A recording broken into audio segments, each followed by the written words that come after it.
आज का टॉपिक है नेशनल कैपिटल टेरिटरी। तो हाल ही में एक बिल पास हुआ है दिल्ली में, केंद्र ने कराया। दिल्ली अधिनियम 1991 को संशोधन करके विधेयक 2021 लाया गया है। इसमें जो ज़्यादा पावर है वो एलजी को दी गई है, जो चुनी हुई सरकार थी उससे लेके। And governor reference to any law made, अगर दिल्ली सरकार को कोई भी लॉ बनाना होगा तो उसके लिए एलजी से परमिशन लेनी पड़ेगी। इसमें यह बताया गया है। नेक्स्ट, जो 2018 का 5 जज बेंच आया उसमें एलजी को पावर दी गई थी पुलिस, पब्लिक और ज़मीन की।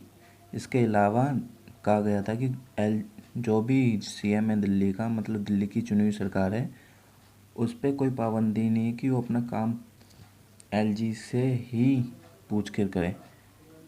2018 का ये वाला जजमेंट आया था। इसके अलावा फिर सुप्रीम कोर्ट का जो जजमेंट आया था उसमें बाद दिल्ली सरकार ने जो भी फाइल होती थी वो बंद कर दी एलजी तक पहुंचाने में। और अपना काम करने के बाद दिल्ली सरकार ने, मतलब जो भी काम करा दिल्ली में, उसको पूरा करने के बाद एलजी को बताते थे, जो भी सेंटर की तरफ से आया होता, लेफ्टिनेंट गवर्नर जो था। एंड फिर एक अमेंडमेंट भी पास हुआ था यूनियन टेरिटरी के लिए, 69 amendment act, article 239 double A and 239 double B. ये इन कॉन्स्टिट्यूशन के लिए हुआ था, दिल्ली के लिए।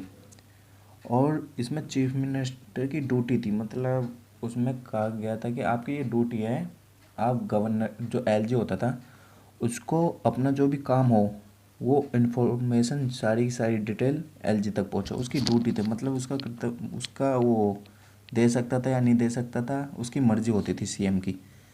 इसमें यह कहा गया था। और इसके बाद कॉन्स्टिट्यूशन बेंच क्या होते हैं ये भी समझ लो। इसमें 5 जज होते हैं, 5। Constitution bench India propose to hearing reference, मतलब अगर प्राइम मिनिस्टर को, जो इंडिया का राष्ट्रपति हो, उसे कॉन्स्टिट्यूशन बेंच मंगवानी हो तो आर्टिकल 143 के द्वारा वो मंगवा सकता है। एंड 145 के द्वारा से 5 जज एंड 5 जज इन्वॉल्व हो सकते हैं। इसमें जो चीफ मेन जज होता था वो चीफ जस्टिस ऑफ इंडिया का होता था, जो अभी बोबड़े साहब हैं। इसी सब को लेकर दिक्कत हो रही है कि अब सेंटर ने अमेंडमेंट करा हुआ है 2021 की। अब जो भी काम होगा एलजी से पूछ के होगा, सीएम अपने हिसाब से कुछ काम नहीं कर सकता। और जो भी काम करना होगा, छोटा बड़ा कुछ भी, उसकी फ़ाइल पहले एलजी के पास जाएगी। जब वो हाँ बोलेगा तो ये काम शुरू होगा। ये बात है। चलो फिर अगली वीडियो के साथ आते हैं। Thank you.